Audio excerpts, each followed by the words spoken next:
Pickle, we are now officially 3 weeks from today. The Texas high school football season will start. Woo! 3 weeks from today. And I believe I looked it up. The first games kick off at 6 o'clock. Yeah. There's 2 games. There's a 6-man game.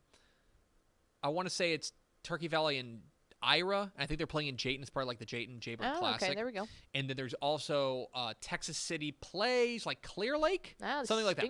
So there's 2 Texas high school football games that'll kick off 6 o'clock 3 weeks from today. Exciting times. Pumped. A lot to break down before then. We got to get you ready for the 2021 Texas high school football season. We've got a lot to break down. And one of the things I always like to do is break up the state into regions. And set our mentions on fire. We're gonna do this. And look, so everyone breaks up the state in different ways.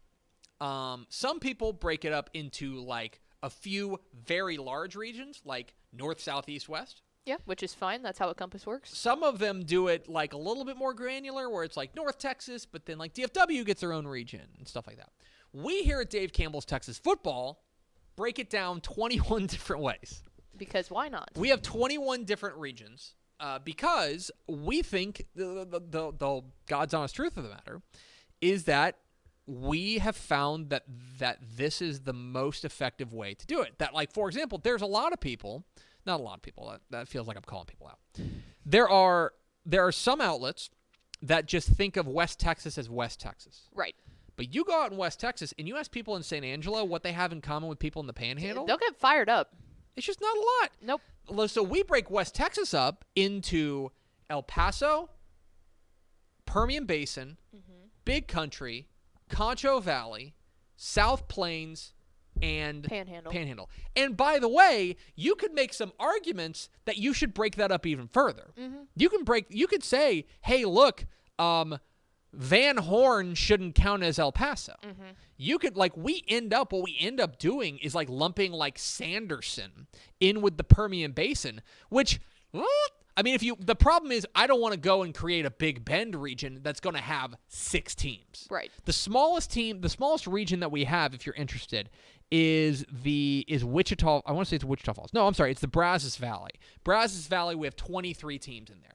And that's because we wanted to separate that from like Houston. We wanted to separate that from the Piney Woods. We wanted to separate that from Central Texas, et cetera, et cetera. A quick question real fast. It's the way that this is the same way that they break it up on Scoreboard Live, correct? Correct. Yeah, we do that for Scoreboard Live as well. Right. Is that this is the way that we feed them that information and they use it there. Yeah. Yes, that is true. It's at least a collaborative effort. Let's put it that way. Yeah. Anyway, so there are huge regions. DFW's got 213 teams in it. There are tiny regions. Concho Valley's got 24. But my question today is what these regions look like as far as depth and strength is concerned. Because I think that there's this notion out there that, the best region of Texas high school football is DFW. Or the best region of Texas high school football is Houston. Or it's Austin. Or it's San Antonio. Or wherever. And it's around major metro areas. And I'm not here to tell you that you're wrong. Because I think that there is, if you want to break it down in a certain way, I think that you look at DFW and you say, all right, they have how many teams from DFW won a state championship last year, right? Denton Ryan, if you want to count them in DFW. Aledo, if you want to count them in DFW. Argyle, if you want to count them in DFW, right? And then how many other teams made it to a title game? Cedar Hill made it to a title game, right? So that's one thing. Or like Houston, right? Because I think that they have those big brand names. They have the Cadies. They have the North Shores. They have a lot of state champions come from there. Crosby made it to a title game last year, right? But I also think that for all of those big brand names, and there are more brand names in major metro areas than there are outside of major metro areas. We can talk about why they're brand names, particularly because of media coverage. But I think if you get outside of that, you've also got to consider the depth here. Because for every Katy and for every Galena Park North Shore, there's also a team. We're not going to name names. 10 team. Yes. There's an 0-10 team or a 1-9 team. And why does Katy count more than that team? Right. I'm not saying they should count as much. I'm saying that they should certainly count a certain amount. And so here's what I did. And this is just a basic way to do it. Okay? I broke it down in 3 different ways. The first way that I broke it down is I wanted to see how many teams start the year in the Dave Campbell's Texas football top 20s. Okay? So the top 20 of every UIL classification, right? Okay. How many teams start in the top 20s? Okay? Would you care to guess which team has the most, or which region has the most team that start the year in the top 20? I'm going to go with the DFW. That is correct. They have 38 teams that start the year in the top 20. That is by far the most. Second is the Super Centex region. So it's like, I think Greater Waco, kind of Down slipping down, just north of Austin, Austin-ish, stuff yeah. like that, right? Next is the Big Country, 17.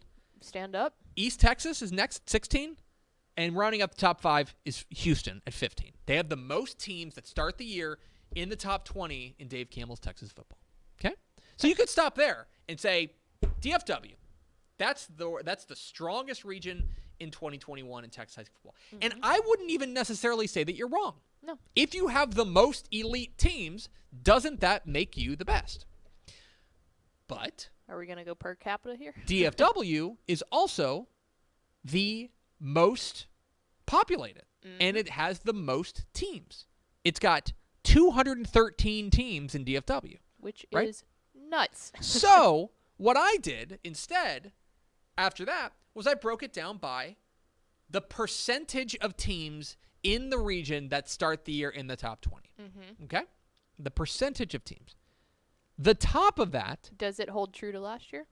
is the Brazos Valley. Oh, okay. 30%, 7 of their Wow. 23 teams start the year in the top 20, right? Look at that. And by the way, that shouldn't necessarily be a huge surprise because when you take a look at the teams, by the way, that start the year in the top 20, Franklin, College Station, Okay. Calvert, Yes. Bremond, Hearn, A&M Consolidated, and Brenham all Yep. start the year in the top 20. All That's deep 7. playoff runs. That's 7 out of 23 teams.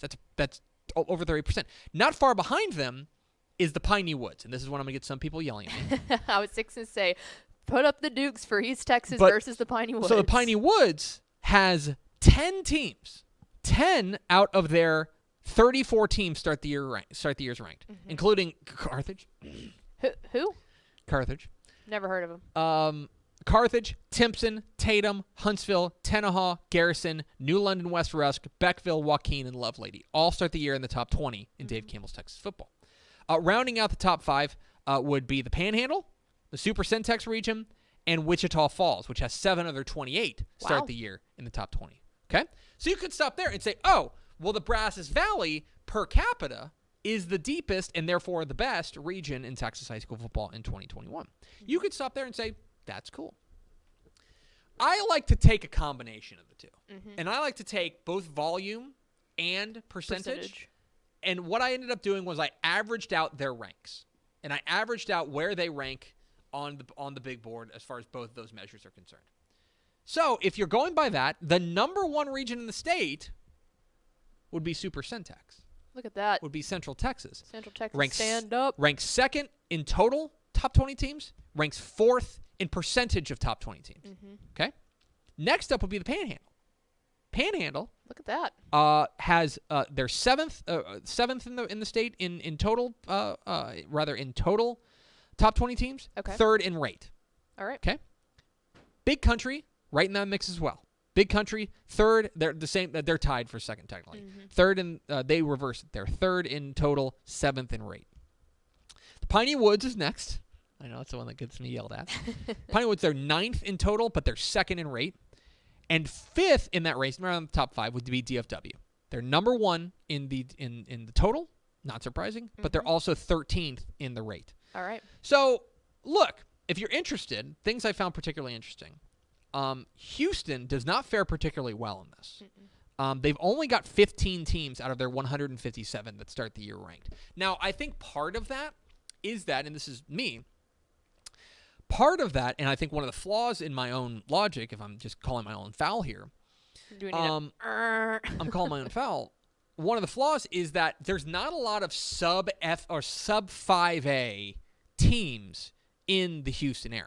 Correct. Right? DFW does have a fair amount of 4A teams. Yes. So therefore, they've got more top 20 spots available to them. Right? But in the end, they end up having the same.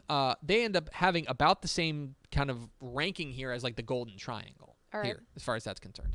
The teams. There's only 2 regions that do not have a team ranked in the top 20: the Rio Grande Valley and South Texas. South Texas is the Laredo kind of. Brownsville. Not down to the Rio Grande Valley. Laredo, just go Laredo straight east. Okay. So it's like you're talking Uvalde and things like that. Kind of south, before you get to San Antonio. South of San Antonio, north of the valley is kind of how we view that. Those are the only 2 regions that don't have a team in the top 20.